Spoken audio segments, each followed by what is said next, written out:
Anyone who's ever sat down at night with a dinner date and been like, what movie do we want to watch? And then you find yourself 25 minutes later both frustrated because you both took turns with the remote to figure out what would be the best movie to watch that evening, and you didn't really have like a list or anything to go off of.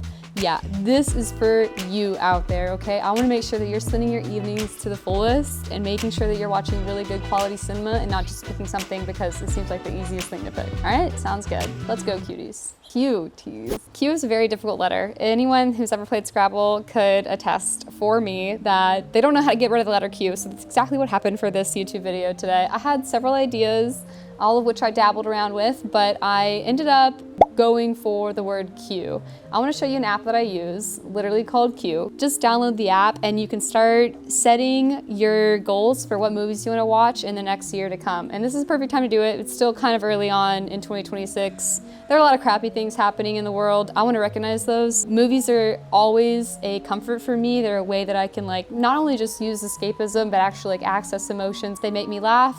They make me think differently about my life, and I have some really good ones in my queue for this year. But I'm gonna share with you today 5 movies that are in my queue that I wanna watch and 5 movies that I have watched in the past couple months to show you how I'm advancing with my cinema goals. Whenever I go to my queue app, it shows my little name, MARSHLAAND. If you wanna look me up, I have a little Robin Williams picture up there. It shows all the movies that I've seen in the past, like since I downloaded the app, and all the movies that I wanna see in the next year to come. I think there are even playlists, like you can go to 2026 like new releases and queue all those if you're interested in watching, like finding out what's coming out in the next few months. I'm gonna just start off by showing you 5 movies that I've watched over the past like couple weeks and how I kind of rated them and how I went about that. All right, my most 5 recent watched movies are, ready for it? Where are we gonna put it? Mylan Kicks, Jimpa, Pillion, Secret Mall Apartment, and Ella Mackay. I like to keep these videos short and sweet. I won't say too much, even though I really love a good gab. I'll start with the movie that I said last, Ella Mackay.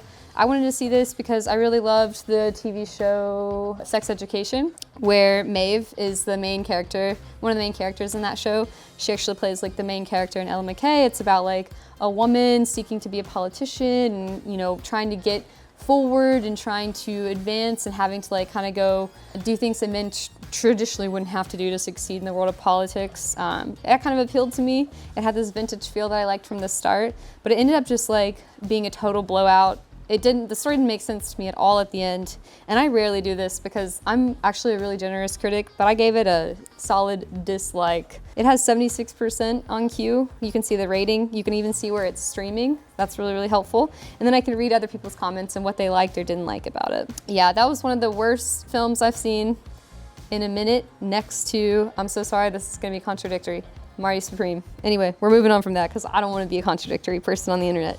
In this case. The 4th movie that I watched most recently, Secret Mall Apartment. Okay, I know that sounds super lame, but it's actually a really cool documentary. It's on Netflix, or at least in Canada it is.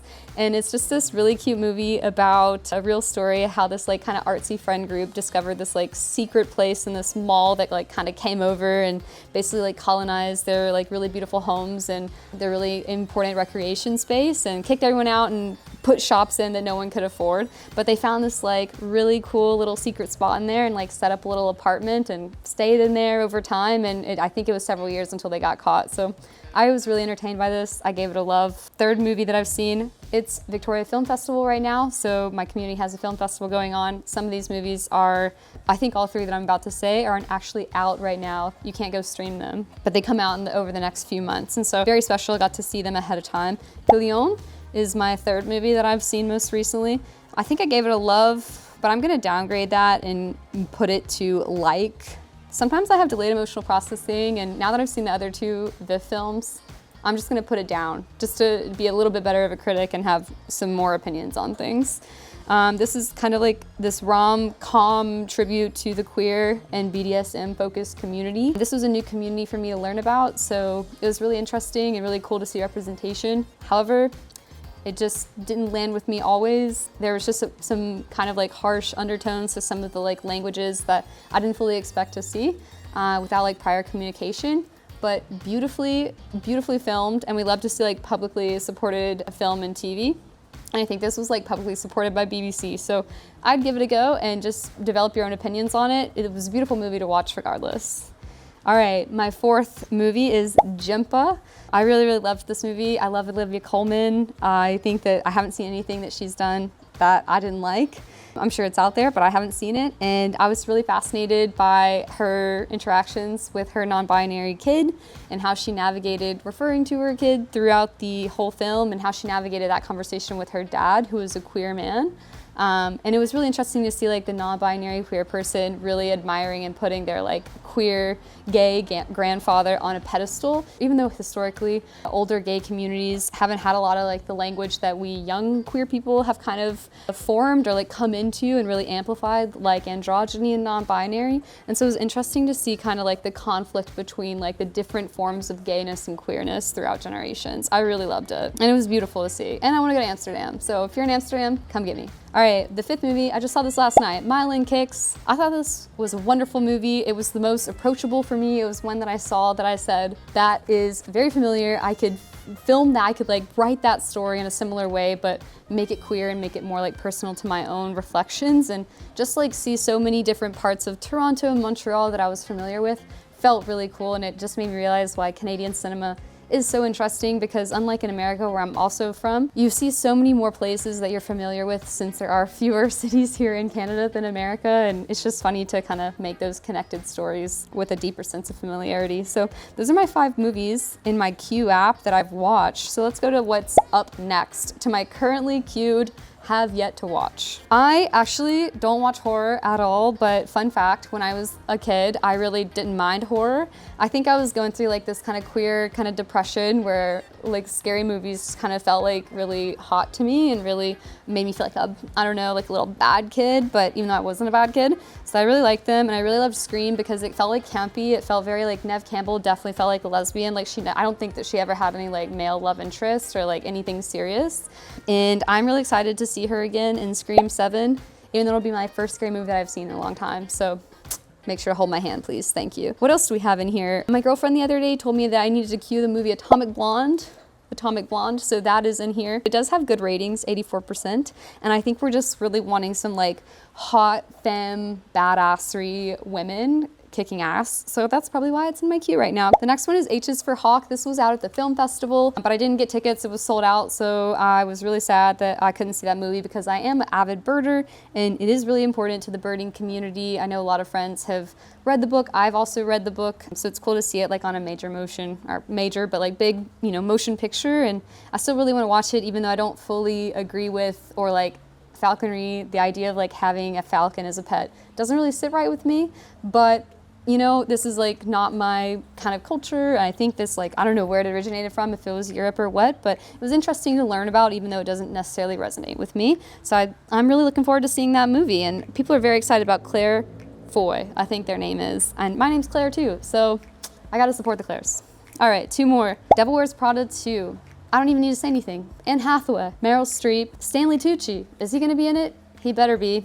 We're obsessed with Stanley Tucci in this household, okay? We worship him, we love him. We're very excited to see Devil Wears Prada 2. Also nervous because, sequels, especially ones that are made like out of this like nostalgia, like capitalism driven by nostalgia, usually have this cringe element to it.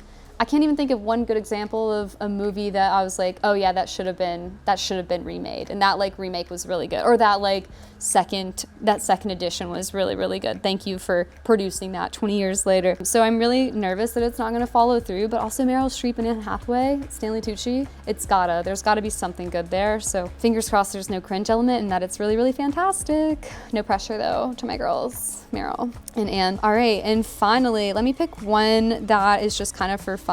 I really want to watch The Chronology of Water, Kristen Steward. That's actually not probably for fun, it's probably a serious film, but it didn't come out anywhere in like theaters near me where I'm located in BC, so that's really sad. I'm waiting for it to come out on, I guess, streaming services. Well, I don't know if it got good reviews actually, but it is just queer. It's Kristen Stewart, and it's definitely on my list. I want to watch it. I'll really quickly say just a couple others. I really want to watch Julie and Julia. Never seen it. My girlfriend loves it. Paris is Burning, important for queer culture. Sentimental Value, I think it's an Oscar nominee, and it's on my list to watch like as many Oscar nominees as I can this year. And then Contact. I really love, I almost said Tina Fey. hold on, her name's not Tina Fey.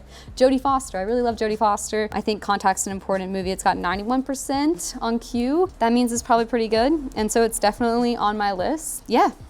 All right, that's the rundown of what's in my queue, what movies I'm watching this month.